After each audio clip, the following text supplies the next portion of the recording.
রাজ্যের প্রত্যন্ত এলাকাগুলিতে এখনো রয়েছে এমনও কিছু অভাবী পরিবার যাদের প্রতিদিনকার লড়াই সংগ্রাম রয়েছে অব্যাহত। তারই মধ্যে যদি সন্তান হয় প্রতিবন্ধী, তাদের দুঃখ কষ্টের থাকে না কোনো সীমা। অভাবী সংসারে মা বাবার সাথে এক ছেলে এবং রয়েছে 2 মেয়ে। সংসারের সবই যেন অমিল, কারণ সংসারে 6 বছরের একমাত্র ছেলের হাত এবং পা থাকলেও ছেলেটি হাঁটতে পারে না, বসতে পারে না, নিজে খেতেও পারে না, ভালো করে কথাও বলতে পারে না এবং ছেলেটি খেলাধুলোও করতে পারে না। ঘটনা কৈলাসহরের চণ্ডীপুর বিধানসভা কেন্দ্রের অধীনে গৌরনগর গ্রাম পঞ্চায়েতের 5 নং ওয়ার্ডের কামরাঙ্গা বাড়ি এলাকার স্থায়ী বাসিন্দা কৃপেশ মালাকার এবং অর্চনা মালাকারের বাড়ির। স্থানীয় আশাকর্মীরাও কোনো খোঁজ খবর নেয় না। পাশাপাশি সংসারে 2 মেয়ে থাকলেও তাদের বই, খাতা, কলম, জামা কাপড় কিছুই নেই। তারপরও বড় মেয়ে দ্বাদশ শ্রেণীতে পড়াশোনা করে এবং ছোট মেয়ে 10ম শ্রেণীতে।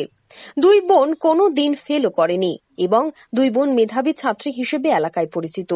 2 বোনের ভালো জামা কাপড় নেই বলে বাড়ি থেকে বের হয় না।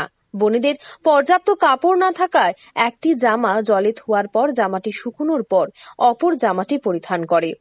অর্থের অভাবে ভালো প্রাইভেট মাস্টারের সাহায্য সহযোগিতা নিতে পারে না। নিজের চেষ্টাতেই 2 বোন পড়াশোনা করে। বাড়িতে প্রতিদিন ভালো করে 3 বেলা খাবারটিও জোটে না। মা অন্যের বাড়িতে পরিচারিকার কাজ করেন এবং বাবা ই-রিকশা চালান।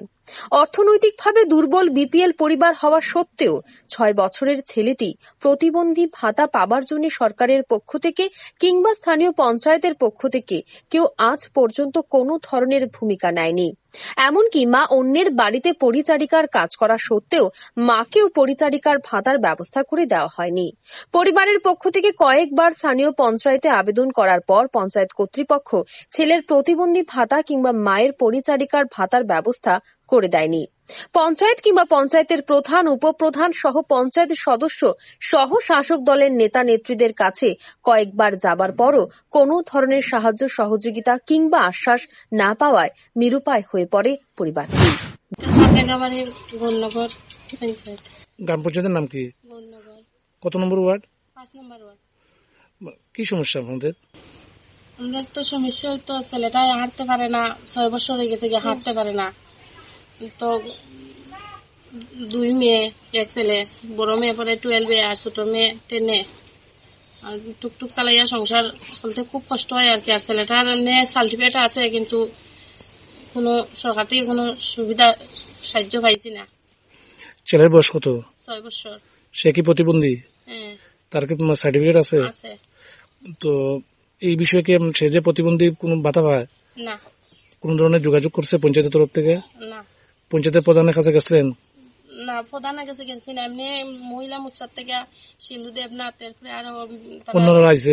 তারা অনেক 1 বছর আগে আইয়া গেছে আমরা বাড়িতে, আইয়া হের ছবি তুলিয়া লইয়া গেছেন। লইয়া যাওয়ার পরে তো 1 বছর হইয়া গেছে, এখনো তারা কোনো কিছু জানাইছেও না, আইছেও না। তো এলাকার যে মানে এই গ্রাম পঞ্চায়েতের প্রধান, উপপ্রধান কিংবা এলাকার যে মেম্বার আছে তারা তরফ থেকে কোনো ধরনের যোগাযোগ হয়েছে না? কেউ কোনো ধরনের আশ্বাস দিছে না? তো আপনার কি বিপিএল? হ্যাঁ, আমরা বিপিএল। আপনার কি সরকারি সুযোগ সুবিধা যেমন প্রধানমন্ত্রী আবাস যোজনা ঘর পাইছেন? হ্যাঁ, ঘর পাইছি। কবে পাইছেন? 1 বছর আগে, 2022 সালে। হ্যাঁ। তো আপনারা এখন কি চাইতেছেন? আমরা ওই ছেলেটার ডাক্তার দেখালাম, কোনো সাহায্য। সে কি জন্মসূত্র থেকে এরকম? এর জন্মসূত্র থেকে এরকম। হাঁটতে পারেনি? না। মানে এমনি একা বইতে পারেনি? না। সে কি নিজে একা খাওয়া দাওয়া করতে পারেনি? না। কথা কইতে পারেনি? কত অল্প। অভাবের পরিবারের এই করুণ ইতিহাস সংবাদ প্রতিনিধিদের মুখোমুখি হয়ে জানাতে গিয়ে কাতরভাবে কয়েকবারই অর্চনা দেবী জানান যে স্থানীয় চণ্ডীপুর বিধানসভা কেন্দ্রের বিধায়ক তথা মন্ত্রী টিঙ্কু রায় যদি একটু খোঁজ নিতেন তাহলে নিশ্চিতভাবে কোনো একটা ব্যবস্থা হতো। এখন দেখার বিষয় সরকারিভাবে কতটুকু সাহায্য প্রদান করা হয় এই অভাবী পরিবারকে। Bureau report, rising Tripura.